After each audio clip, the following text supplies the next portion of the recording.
Income tax law and practice. जब पढ़ने जाओगे तो आप देखोगे इस चैप्टर्स में मुझे कुछ कुछ कॉन्सेप्ट चाहिए। देखो, अगर मैं एज ए अकाउंटेंट मैं गया, एक सैलरी, सपोज एक सैलरी मिलता है, तो how to create the salary from the basic. हम लोग को यहाँ पे बेसिक सैलरी से इनकम फ्रॉम सैलरी निकालना पड़ेगा। हाउस रखे हुए हैं, मुझे इनकम फ्रॉम हाउस प्रॉपर्टी निकालना पड़ेगा, है ना। लेकिन सबको इस जानने के लिए जब यूनिट 1 को आप पढ़ने जाओगे इस बुक्स को, तो यूनिट 1 में कुछ बेसिक कॉन्सेप्ट है, हिस्ट्री दिया है, बेसिक कॉन्सेप्ट दे के रखा हुआ है। कुछ इनकम, जो इनकम पे टैक्स लगता है that is called taxable income. जो इनकम पे टैक्स नहीं लगता है इसको क्या बोलते हैं हम लोग? Exempted income. जिस इनकम पे टैक्स लगे उसको क्या बोलते हैं हम लोग? Taxable income. जिस इनकम पे टैक्स नहीं लगता है उसे क्या बोलते हैं? Exempted income. तो हम 3 कैटेगरीज, टीचर होते हैं, फार्मर होते हैं, लीडर होते हैं, हमें इन तीनों पे टैक्स इम्पोज नहीं होता है। इनका इनकम पे टैक्स क्या होता है? एग्जेम्प्टेड इनकम में आता है। इसी तरह जब इस चैप्टर्स को, बेसिक कॉन्सेप्ट को थोड़ा बाद में हम लोग कवर करते हैं। इससे पहले जब आप टैक्स पढ़ने ही जाओगे तो एक चैप्टर्स है रेसिडेंशियल स्टेटस, यूनिट 2 बोल करके आपका बेसिक कॉन्सेप्ट में मैं थोड़ा उसी चैप्टर्स को जब मैं एक्सप्लेन करूंगा तो आपको बेसिक कॉन्सेप्ट को वहाँ से पॉइंट पे होगा, जहाँ पे हम लोग देखेंगे। हम लोग सबसे पहले 2 चीज़ जानते हैं, एक सपोज एक असेसमेंट ईयर को जानते हैं और एक क्या प्रीवियस ईयर को जानते हैं हम लोग। एक क्या होता है? असेसमेंट ईयर, दूसरा क्या होता है? Previous year. सपोज मैंने अभी 24-25 में अगर मैंने रुपया कमाया, इसका टैक्स 24-25 में अगर रुपया कमाया तो इसका टैक्स कब पे होगा? 25-26 में। 25-26 is the assessment year and 24 and 25 is the previous year. मैं फिर से रिवाइज करूं, जब आप टैक्स पढ़ने जाओ, चाहे आप सैलरी पढ़ने जाओ, हाउस प्रॉपर्टी पढ़ने जाओ, कैपिटल गेन जाओ, वहाँ पे कॉन्सेप्ट चाहिए मुझे असेसमेंट ईयर और प्रीवियस ईयर को समझना ही होगा।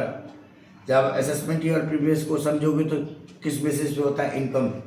अगर करंट ईयर में इनकम टैक्स, अगर इनकम कर रहे हैं तो इसका टैक्स हम लोग को कब पे करना पड़ेगा? नेक्स्ट ईयर में। सपोज 25-26 अगर मेरा सेशन चल रहा है, इसका टैक्स कब?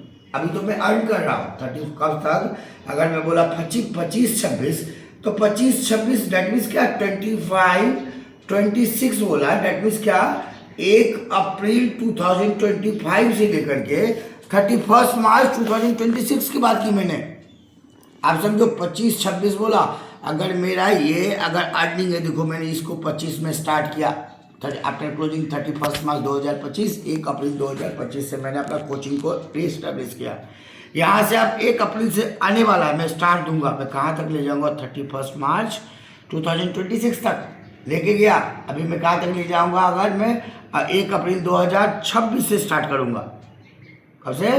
2026 ना, अभी क्या जाएगा? 20 अप्रैल से 27 जाएगा। तो मैं अभी देखो, अभी मेरा सेशन क्या चला? 25 टू 2026। डेट मीन्स क्या? अभी कौन सा महीना जा रहा है? अभी तो मैं प्रीवियस सेशन में, वहाँ से 1 अप्रैल टू क्या हो जाएगा? 31 मार्च। आप कोई भी चैप्टर्स जाओगे जहाँ पे मुझे एक असेसमेंट ईयर को समझना होगा, और दूसरा क्या? प्रीवियस ईयर को। आप टैक्स कोई भी चैप्टर सब पढ़ के जाओ, चाहे आप सैलरी पढ़ो, इनकम फ्रॉम सैलरी करके जाओ, आप कैपिटल गेन निकाल जाओ, शॉर्ट टर्म इनकम निकाल ले जाओ, लॉन्ग टर्म इनकम निकाल ले जाओ, आपको बेसिक कॉन्सेप्ट चाहिए ही चाहिए। जिस बेसिक कॉन्सेप्ट में सबसे पहले समझना होता है मुझे क्या? सबसे मुझे क्या जानना पड़ता है? Previous year.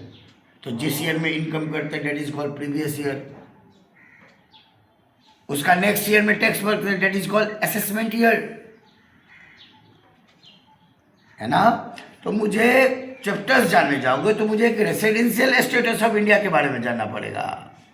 ये हम लोग बार बार सुनते हैं, मोदी जी को बोलता है आप एनआरआई हो। क्यों बोलते हैं? क्योंकि देश से ज़्यादा बाहर आते हैं। क्यों? वो क्या होते हैं? कंट्री से ज़्यादा बाहर आते हैं, इसीलिए कांग्रेस वालों ने क्या बोलते हैं? हम लोग को तो उससे मतलब नहीं है, लेकिन मुझे आपको समझाने का मौका मिले, मैं आपको समझा सका हूँ जो हु इज एनआरआई, क्यों मोदी जी को बोला? तो ही इज द एग्जाम्पल।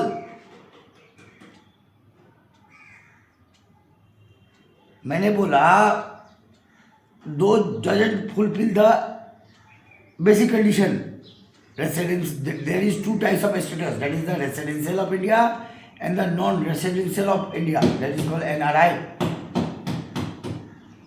ये क्या होता है? Residential of India.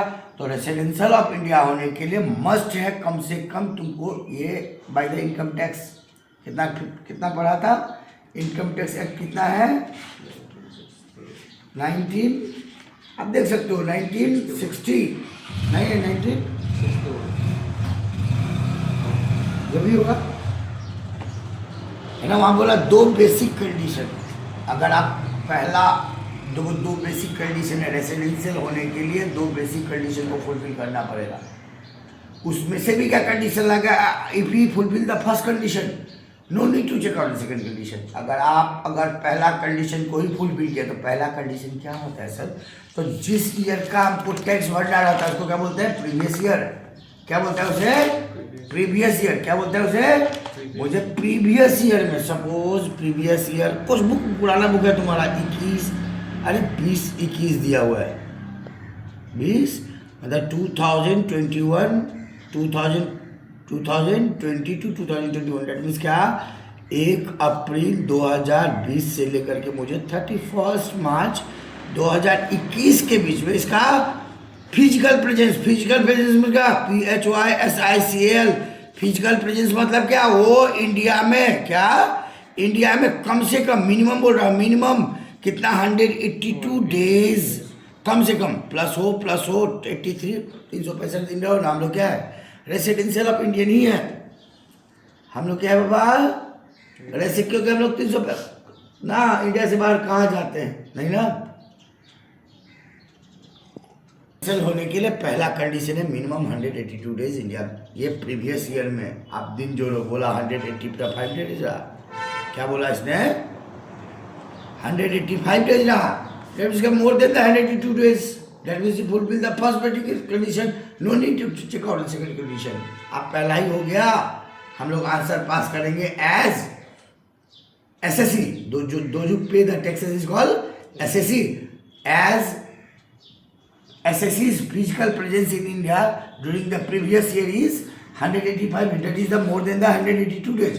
So he fulfill the one of the basic condition.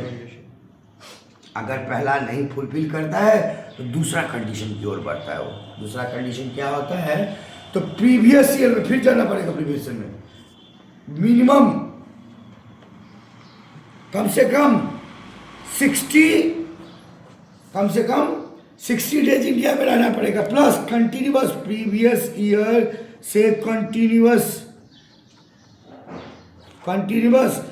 4 साल में 1 ईयर्स आपको इंडिया में रहना होगा। काउंट करोगे जनवरी फरवरी मार्च कितना दिन रहा।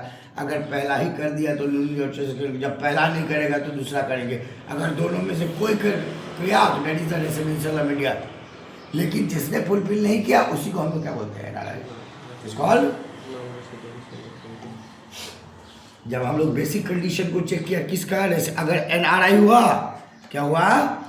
आंसर मेरा यहाँ पे ही क्या होगा? क्लोज हो जाएगा। But he is the residential of India, SENDITIAL, residential of India.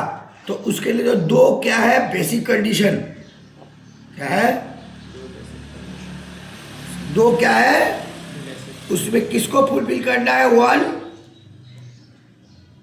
कम से कम 1 बेसिक कंडीशन को अगर फुलफिल किया तो he is the residential of India. तब चेक करेंगे हम लोग एडिशनल कंडीशन। क्या होता है एडिशनल?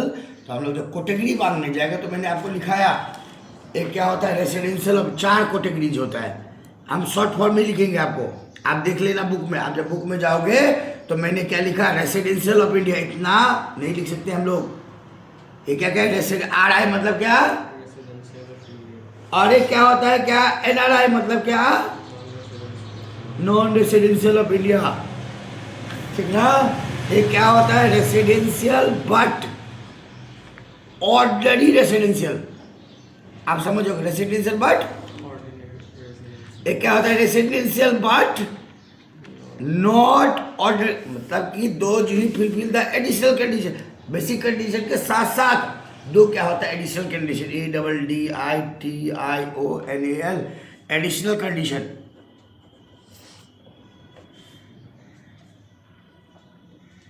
दो क्या होता है सर, पहला क्या हो गया, कंटिन्यूअस प्रीवियस ईयर से 10 साल पीछे जाओ, उस 10 साल में 2 साल 2 इयर्स इंडिया में रहना होगा, मिलाकर के 10 साल में 2 साल।